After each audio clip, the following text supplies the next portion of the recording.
कि जब फरीदुद्दीन गंजे शकर उस साहिल के घर पहुंचे तो आपने देखा जा कि मरीज़ बीमार है।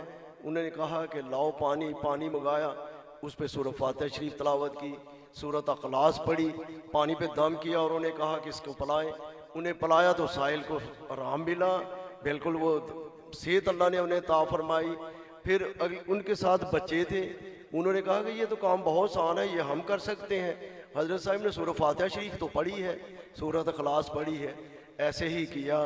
जब बच्चों ने उन्होंने कहा कि ये काम हम भी कर सकते हैं, उन्होंने और देखे बीमार, 3-4 बीमार देखे, किसी ने पकड़ा हो हमारे घर, साथ ले गए उन्हें, ये बीमार हैं, इन्हीं के लिए दम आप करें।